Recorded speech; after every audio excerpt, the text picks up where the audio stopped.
வணக்கம் மாணவர்களே.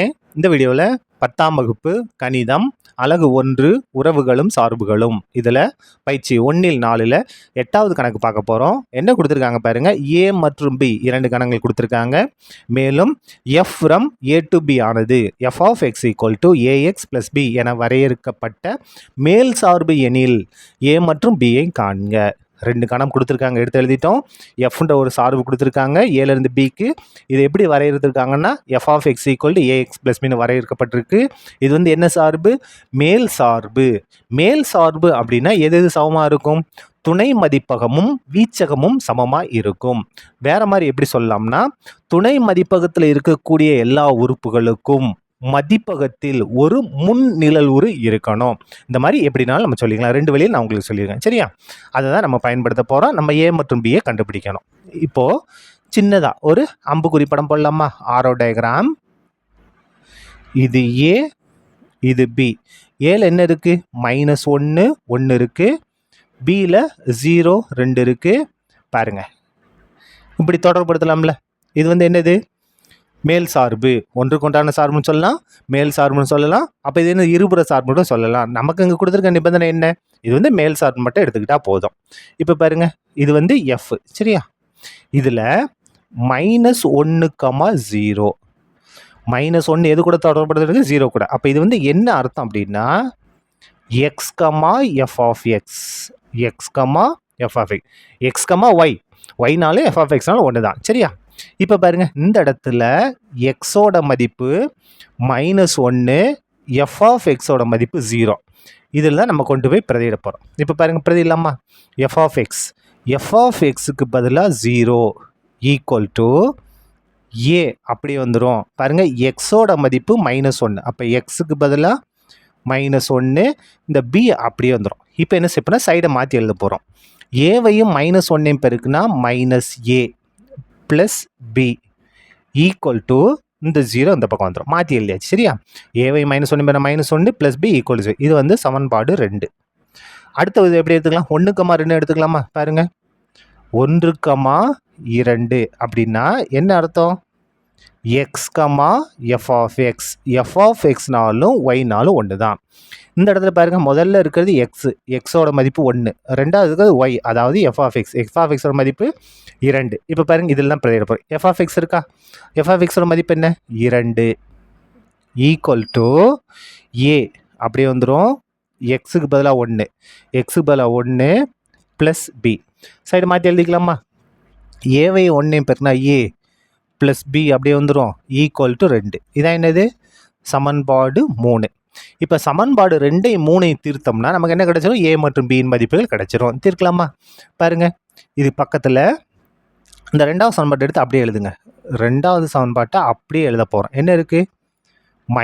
-ஏ plus B equal to 0. இப்போ பாருங்கள், தானாகவே கேன்சல் ஆகும். பாருங்கள், plus A minus A cancel. ஒரு பி ப்ளஸ் ஒரு பி கூட்டினா 2b, 2b ஈக்குவல் டு 2 0 கூட்டினா 2. அப்போ b ஈக்குவல் டு 2/, இந்த 2 இங்கே வந்தால் வகுத்தலாம் மாறும். ஓ 2 2, ஓ 2 2. அப்போ b ஈக்குவல் டு 1. பியோட மதிப்பு கண்டுபிடிச்சிட்டோம். ஏவோட மதிப்பு அந்த ஏ கண்டுபிடிங்க இல்லையா? இதை கொண்டு போய் எங்கே பிரதியிடலாம்? 1ல் பிரதியிடலாமா? சாரி, 2ல் பிரதியிடுவோம். b ஈக்குவல் டு 1 என எதில் பிரதியிடும்? சமன்பாடு 2ல் பிரதியிட, 2ல் பிரதியிட. என்னங்க பாருங்க, இங்கே இருக்கா 2வது சமன்பாடு? -ஏ அப்படியே வந்துடும் ப்ளஸ் பிக்கு பதிலாக என்னது? 1. எதுக்கு சமமாக இருக்குது? 0க்கு சமமாக இருக்குது.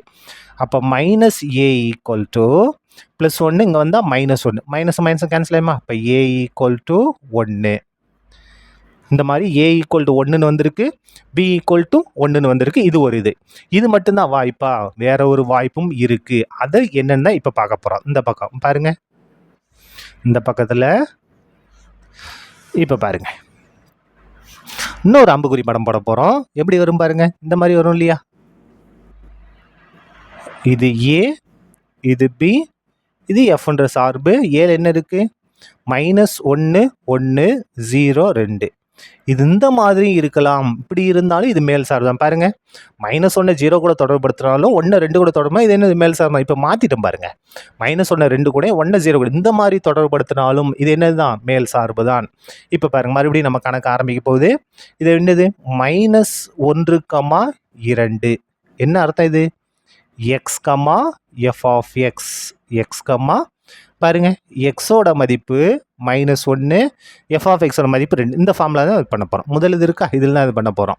என்ன இருக்குது பாருங்க, எஃப் ஆஃப் எக்ஸோட மதிப்பு 2 ஈக்குவல் டு ஏ அப்படியே வந்துடும். எக்ஸுக்கு பதிலாக -1 ப்ளஸ் பி அப்படியே வந்துடும். இப்போ சைடை மாற்றி எழுதிக்கலாமா? ஏவையும் -1 பெருக்குனா -a plus B equal to 2. இது வந்து சமன்பாடு என்னது 4ன்னு எடுத்துக்கலாம். அடுத்தது என்ன 1, 0 1, 0. இது வந்து என்ன அர்த்தம்? X comma F of X, X comma F of X. பாருங்கள், எக்ஸோட மதிப்பு 1, எஃப் ஆஃப் எக்ஸோட மதிப்பு 0. இதெல்லாம் பிரதியிடப்பா பிரதியிடலாமா? பாருங்கள், F of X, F of எக்ஸோட மதிப்பு 0 equal to A into X, எக்ஸோட மதிப்பு 1 ப்ளஸ் பி. சரியா? சைடை மாற்றிக்கலாமா? ஏவையும் 1 பெருக்குனா a plus B equal to 0. இது சமன்பாடு 5. இப்போ சமன்பாடு 4ஐயும் 5ஐயும் தீர்த்தோம்னா நமக்கு ஏபியோட மதிப்பு கிடைக்கும். இந்த 4வது சமன்பாட்டை எடுத்து அப்படியே எழுதுங்க. 4வது சமன்பாடு -a plus B equal to 2. இப்போ என்ன ஆகும் பாருங்கள், plus A minus A cancel ஆகிரும். ஒரு பி கூட்டினா 2b ஈக்குவல் டு 2. அப்போ பி ஈக்குவல் டு 2/2, ஓ 2 2, ஓ 2 2. அப்போ பியோட மதிப்பு என்ன 1. பியோட மதிப்பை நம்ம கண்டுபிடிச்சிட்டோம். நான் ஏவோட மதிப்பை கண்டுபிடிங்க இல்லையா? அப்போ இதை கொண்டு எங்கே பிரதியிடணும்? பி ஈக்குவல் டு 1 என சமன்பாடு 4ல் பிரதியிடலாமா? 4ல் பிரதினா இல்லை 5ல் பிரதினா? 4ல் பிரதியிட, 4ல் பிரதியிட, 4ல் பிரதியிட. இப்போ பாருங்க, இங்கே இருக்கா இந்த -a அப்படியே வந்துடும் ப்ளஸ் பி. பாருங்க, பியோட இங்கே என்ன கண்டுபிடிச்சிடும் 1. இது வந்து எதுக்கு சமமாக இருக்குது? 2க்கு சமமாக இருக்குது. அப்போ பாருங்க, -a ஈக்குவல் டு 2 ப்ளஸ் 1 இங்கே வந்தால் -1. அப்போ -a ஈக்குவல் டு 2ல் 1 மைனஸாக 1. நமக்கு ஏ தானே வேணும். அப்போ a ஈக்குவல் டு -1. இந்த மைனஸ் அங்கே போயிடும். சரியா? அப்போது நம்ம எல்லாமே கண்டுபிடிச்சிட்டோம். பாருங்கள், இப்போ முடிவு எழுத போகிறோம். தேர்ஃபோர் ஏவோட மதிப்பு என்னென்ன வந்திருக்கு பாருங்கள். இங்கே +1 இருக்குது, இங்கே -1 இருக்குது. அப்போ ஏவோட மதிப்பு 1ஆக இருக்கலாம் அல்லது -1ஆக இருக்கலாம். இங்கே +1 வந்திருக்கு, இங்கே -. அப்போ 2 மதிப்பு வந்திருக்கு. பியோட மதிப்பு பாருங்கள் மாறல. இங்கேயும் 1 தான், இங்கேயும் 1 தான். பியோட மதிப்பு 1. சரியா? இதுதான் நமக்கு தேவையான ஏ மற்றும் பியின் மதிப்புகள். சரியா? அவ்வளோதான், இந்த கணக்கு முடிந்தது. நன்றி.